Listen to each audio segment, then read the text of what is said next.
Thanks for checking out the Brad and John Show podcast. This segment of the show is brought to you by John Combest's book, Stalking, Harassment, Internet Trolling, A Guide to Recovering and Rebuilding After Online Attacks.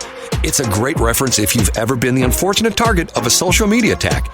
It's available on Amazon. Just search John Combest. That's C-O-M-B-E-S-T, John Combest, and the book will show up in your search results. Now it's time for another segment of the Brad and John Show. Can you handle it? I'm Egbert, the owner of this station. Check out my website at egbert.com. That's E-G-G-B-U-R-T, egbert.com. Now it's back to Brad and John. Check out their website at bjshow.co. The BJ Show? Come on, guys. Anyway, here's B and J. He still doesn't like the name of our show. Well, you know what? He doesn't get veto power over the things we do here. And as we pointed out, God bless Egbert, he is a late riser, as we give him a hard time about. You and I are on the opposite end of the spectrum. Yeah, he just went to bed at 6. That's what the hours he Hey, keeps. I had a quick uranium anecdote real quickly. Before we all badmouth uranium, which has a key role in nuclear energy generation, if you were to, this year, if you were to have purchased a global uranium ETF, ticker symbol URA, Brad, since January 1st, up 13.69%. John? Now, this is not financial advice, but you can buy uranium just like you would buy any stock, even if you have a little, I forgot what the gimmick app is that everybody used during the pandemic. Anyway, one of those stock trading apps, if you use that, or you just talk to your financial advisor, and he says, oh, you know, if I put you in a safe bond fund, you might earn 4% this year. Uranium is up 13.69% since January 1st. So just something to consider. John sounds like the financial advisor guy here. I am not everybody should go to Mike McGee, who sponsors our stations. You can go to edwardjones.com/Mike McGee. That's spelled MIKEMCGHEE. That's who you should get financial advice from, not your old pal Johnny Combine, who would have put you in uranium a year ago. It's up 51.72%. I just saw Mike McGee last week, and once again, how I met Mike, he was in my leads group. I was a part of a leads group from the O'Fallon Chamber of Commerce, and he bills himself as the fun financial advisor. And boy, is that like a fun accountant? Well, no, the idea being is he really is a very upbeat kind of guy, and a lot of times when you think of financial advisors, you think of some guy, hey, John, sit down. Let's talk about stock prices. Here's a pie chart. At your age, the formula says you should be 40% in equities. And Mike is, and I'm not saying he's like sort of a crazy, guy who's going to, hey, give me your money and I'll make you some money. Crazy Wally's financial advisors. No, but he's a really personable guy. He's a lot of fun to be around with, and he's really good at his job. I mean, he has a lot of loyal customers. I shouldn't tell you this, but he told me that one of, matter of fact, here we go. This is like a North County thing, but he says one of the things that's happening quite often is he has to make the call to one of the North County Edward Jones reps because somebody has just moved from North County and they've ended up like, he's right there at K&N and O'Fallon, and they've ended up like a half mile from his office in one of the subdivisions there, and they decide, well, I like my guy in North County, but I don't want to drive up North County. Can I just have you as my financial advisor? Yeah. So he has to make the call to. But here's the thing. Any rep in North County that's gotten that call, it's not their first call. It's not their 100th call. Well, but the flip side of that is, and see, once again, you and I are both North County boys. I was in North County, was it last week or the week before? And once again, people are going like, and people are saying like, if I say things like, if I'm in somebody, company with somebody, and they'll go, I tell them, I was in Sunset Hills. They go, what are you doing in Sunset Hills? I'm all over the place, okay? Yeah, but also, Brad, again, not to interrupt, but most people don't drive the way you do. Well, I think it's sad because of the fact that I know people. John, I'll tell you something right now. I know people. I know one, possibly two people who have not been outside their residence since last Thursday. Like they haven't left their house? Yes. Are they invalids? No. They are very well, mobile, whatever. They're not on one of those obesity scooters that you see at Schnucks. No, they're obesity scooters. Is that what you called it? Yeah, like the things that the oinkers get on that we subsidize with our tax dollars. Listen to John, man. He's just mincing no words this morning. No, they just it's. I don't like the cold and I don't like the snow. Well, now they have a point about the cold. It's kind of cold out there. Oh, my God. I have to tell you, yesterday I can handle it for a while, and as I get older, I can handle it for a long period of time. Yesterday, I just went over the edge. It was too much. I just could not warm up. And what I had to do was, finally, I got to the point where I went and I started up my one car, which has a really good heater. I sat in my car. Matter of fact, you want to tell you how boring a guy I am? Every once in a while, and this is sort of sad, I love Little Caesars Crazy Bread, okay? Oh, yeah. And there are very few Little Caesars left again. I have no idea what goes on with the Little Caesars franchises. They like come in waves. They're all over the place, and then they disappear. There used to be one. Maybe they're cyclical. Well, there used to be one at in the Schnucks Shopping Center right there at Mid Rivers and Central School / Highway N. That one disappeared. There was one on Page. Okay. I used to go to from time to time. That one's gone. So it's really tough to find Little Caesars. So yesterday, I want to warm up, and I'm thinking to myself, I'm going to go and sit in my car and eat an order of Crazy Bread. So I go to the Little Caesars that I know is still open. I walk in. I say to the guy, like to have an order of Crazy Bread. And he says, I just loaded up the oven with pizzas, and it'll be probably 20 minutes till I get your Crazy Bread. I go, no problem. Can I pay now? So he goes, are you going to wait here? I go, no, I'm going to go sit in my car. So I went outside for 20 minutes and sat in my car with the heater on high, and felt great. And then after 20 minutes, I went inside and I had my Crazy Bread. And oh, man, it was good. Now, did you feel like if you were in the car, you had more privacy, or did you feel like it was warmer, or what? No, this car's got a real good heater. I mean. I see. So in other words, it would be warmer than it would be waiting in the Little Caesars. Oh yeah. Because the minute they've got a small little entrance, people are coming and going. Even though they got ovens in the back, the front entrance where there's the door opens and closes all the time, so it's not very warm in there. Now, see, somebody from the cannabis industry, Brad, would say that you could go to pretty much every strip mall has a dispensary now, and then you could just do what the kids call the hot boxing. Which is what? If you were to smoke in your car and get super high, I guess. Oh. See, I'm not a weed guy. I'm just telling you what I see in pop culture. I'm not into that. Okay, here, it's funny you should bring that up, okay? Here is something that I found yesterday that I found fascinating. Dr. Drew Pinsky, you know who he is? Dr. Drew that used to be on Loveline? Yes, Dr. Carolla? Yeah, okay, sure. Dr. Drew is his first name. His last name is Pinsky, Pinsky. Okay. And I found him to be a fascinating guy. I used to listen to Loveline all the time. And for folks who don't know, in the 1990s, when MTV was popular, I guess MTV is still around, there was a show that was on at night that was geared toward teenagers and people in their 20s mostly. That was about relationships, and they would also talk about sex. And so you had a wacky guy, Adam Carolla, who would give the punchlines, and the straight man was Dr. Drew. Well, no, it actually started on radio, and they did. Oh, it did? I thought it started on MTV. Oh, no. I stand corrected. No, matter of fact, on radio, it ran for like 20 plus years or something like that. Oh, wow. Okay. It started out on radio, and what's interesting is, and there's an interesting story, Dr. Drew, I think, as the story goes, was a med student at UCLA, or one of the big colleges or something like that in LA, and one night he was listening to the radio and he heard him talking about something, and I think he showed up at the radio station and said, hey, I'm a med student, let me help you with that. And they put him on the air, and they got to the point where they enjoyed his company, and he's a very personable guy. And I interrupted you, but you were getting somewhere with that. Okay. Anyway, this is a story. I'll read the story.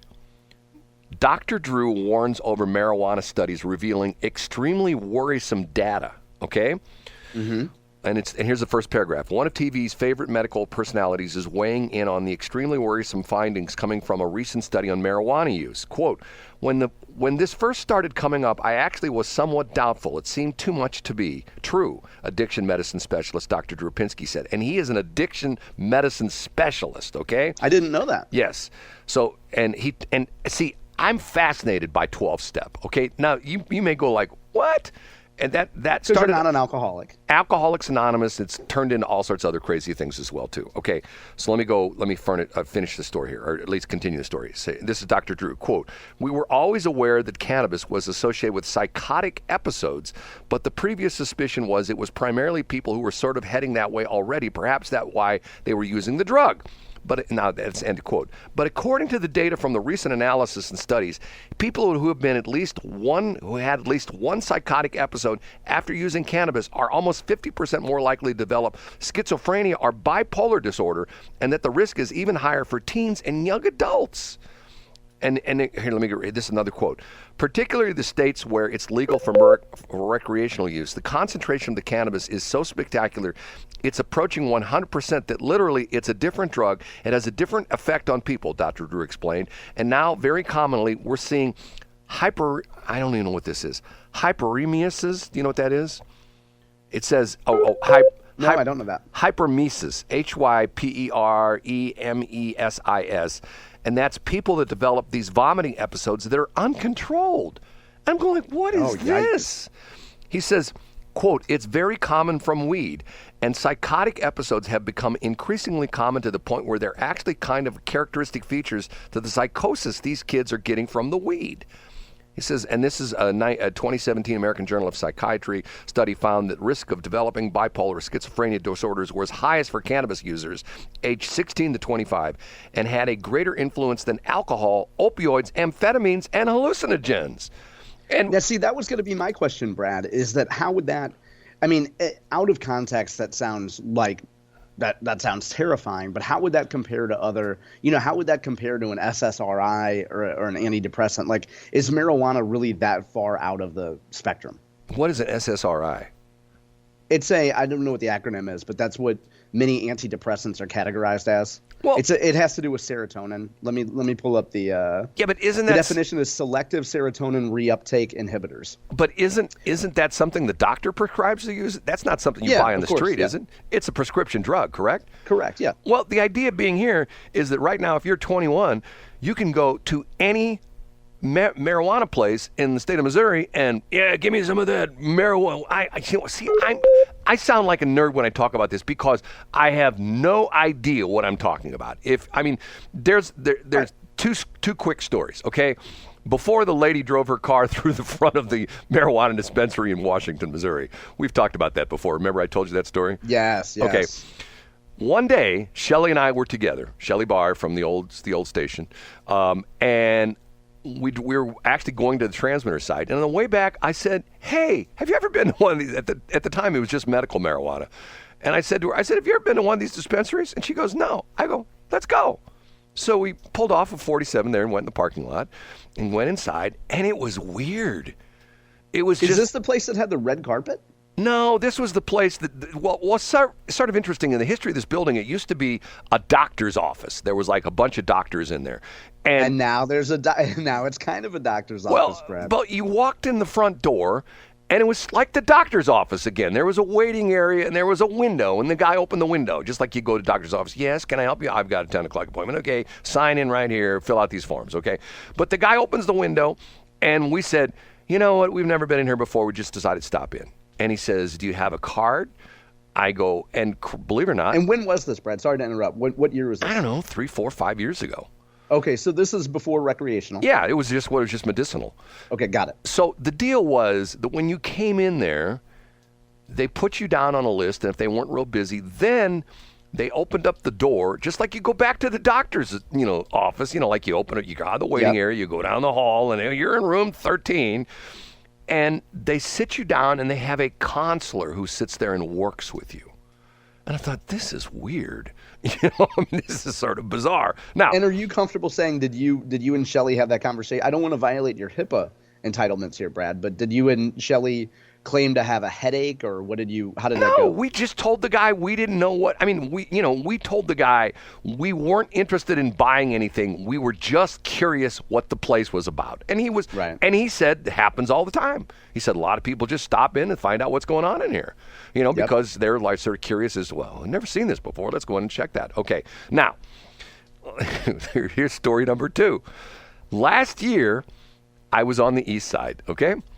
And I bet you were, Brad. I was on the east side, and I was going to buy some parts for one of my cars, okay? Not kidding, literally going to go buy some parts for one of my cars. And while you were there, you wanted to check under the hood. No, I went to, Oh, I stopped into, because we had this discussion when Shelly and I were on Westplex 1071 as BS.show. We had this discussion one day about the places that used to be over there in Sauget. There used to be Oz, and there was Oz, and there Pops, was. remember Pops? Well, no, but there was Oz was the white dance place, and the Wiz was the black dance place. It was it was sort of like self-segregated. If you like, like disco music, you went to the Oz. If you wanted like rap music, you went to the Wiz. Okay, so I used to drive that every single day because, matter of fact, twice a day, because I worked when I flew helicopters. I flew out of Bi-State Parks Airport, which is right there off of Route 3, and go across Poplar Street Bridge, go south. Matter of fact, stop the stoplight right there at Monsanto Avenue, the Route 3 Liquor and Lotto, right, baby. the whole bit.